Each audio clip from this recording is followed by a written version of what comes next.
नमस्कार साथियों, मैं कृष्णा। आप देख रहे हैं अपने यूट्यूब चैनल के सजेस्ट नॉलेज में। साथियों, आज झारखंड में हम लोग चर्चा करेंगे पूर्व मध्यकाल। तो झारखंड में पूर्व मध्यकाल की हम लोग बात ही करें जैसे, तो ये हर्षवर्धन कम्युनिटी 647 ईस्वी से लेकर 1206 ईस्वी तक दिल्ली सल्तनत के काल के बीच को हम लोग पूर्व मध्यकाल कहते हैं, यानी मध्यकाल प्रारंभ होने से पहले के काल को। तो झारखंड में पूर्व मध्यकाल को समझने से पहले हम लोग उत्तर भारत में, अर्थात पूरे भारत बोलिए, उसमें भारत में 8वीं सदी में 3 बड़ी शक्तियों को उदय हुआ। पूर्व में हम लोग देखेंगे बंगाल जो पड़ रहा था उसमें पाल वंश, और उत्तर पश्चिम में हम लोग देखें गुर्जर प्रतिहार वंश, और दक्षिण में हम लोग देख रहे हैं राष्ट्रकूट वंश। इन तीनों शक्तियों के बीच सत्ता संघर्ष होती है, और इस संघर्ष के कारण क्या था, तो कनौज पे अपना आधिपत्य स्थापित करना। कनौज जो यूपी है और कनौज के आसपास के सारे क्षेत्र जो है उसे मध्य क्षेत्र है, यह मध्य देश कहा जाता था। कनौज उस समय सत्ता का केंद्र था, और वहां पर शक्तिहीन शासक आयुध वंश का शासन चल रहा था, और उनको हटाकर ये अपना शासन स्थापित करना चाह रहे थे। और इस तरह साथियों कि ये जो त्रिस्तरीय संघर्ष हुई 200 वर्षों तक हुई, और इस त्रिस्तरीय संघर्ष कनौज पर अधिकार करने के लिए जो प्रारंभ हुआ, ये गुर्जर प्रतिहार वंश के नरेश वत्सराज ने इसका प्रारंभ किया। और अंत आप देखेंगे, हालांकि भारत के इतिहास जब हम लोग पढ़ेंगे तो उसमें चर्चा करेंगे इसको, तो गुर्जर प्रतिहार वंश की ही विजय हुई थी। तो अब जहां तक झारखंड की बात करें, तो पूर्व मध्यकालीन इतिहास में झारखंड को कलिंग देश कहा गया है। ये आप भी जानते हैं क्या कहा जा रहा है, कलिंग देश कहा जाता है। कवि जयदेव और के सांस्कृतिक परंपरा से झारखंड का संबंध इसी प्रकार रहा है। और देखेंगे साथियों, इस समय नागवंशी शासक जो गज घंट राय थे, तो गज घंट राय ने 908 ईस्वी में घाघरा स्थित हापामुनि गांव में महामाया मंदिर का निर्माण कराया। कहां पड़ता है घाघरा? गुमला में। और इस महामाया मंदिर का जो प्रथम पुरोहित थे वो हरिनाथ नामक क्या थे, मराठा ब्राह्मण थे। और ये मराठा ब्राह्मण कौन थे, तो गज घंट राय जो नागवंशी शासक थे उनके गुरु थे।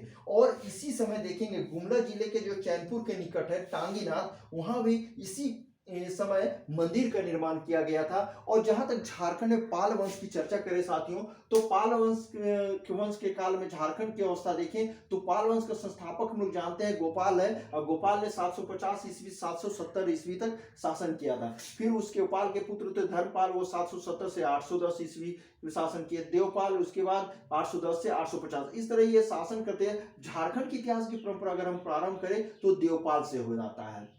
इसी समय से झारखंड के इतिहास के कुछ परंपरा चीज वस्तुस्थिति मिलती है, जहां चतरा के इटखोरी पहले हजारीबाग जिला पड़ता था। कहीं ना कहीं आप हजारीबाग के रूप में भी पूछ सकता है, ये इटखोरी के रूप में पढ़ सकता है। तो अभी वर्तमान में इटखोरी चतरा जिले में है, और चतरा के इटखोरी नामक स्थान से पाल शासक महेंद्र पाल का शिलालेख मिला है। और यह भी बोला जाता है कि जो चतरा में स्थित इटखोरी है, माँ काली भद्र काली की जो मूर्ति है वो भी पाल काल का है, यानी पाल वंश के समय का है। और बंगाल के शासक हम लोग देख रहे हैं, पाल शासक जो है वो बौद्ध धर्म के संरक्षण थे, तो बौद्ध धर्म को संरक्षण प्रदान कर रहे थे, तो बौद्ध धर्म के वज्रयान शाखा को संरक्षण प्रदान किए थे। और जहां तक वज्रयान शाखा का प्रभाव क्या देख रहे हैं हम लोग, झारखंड में भी पड़ रहा है। इसका प्रत्यक्ष प्रमाण अगर देखें तो रामगढ़ जिले में स्थित रजरप्पा का छिन्नमस्तिका शक्ति पीठ की जो स्थापना इसी समय हुई थी। कहीं ना कहीं झारखंड में जो तंत्र मत विद्या के प्रारंभ हुआ, हिंदुओं में भी इसका प्रभाव पड़ा। तो ये 8वीं सदी में हम लोग यह देखेंगे,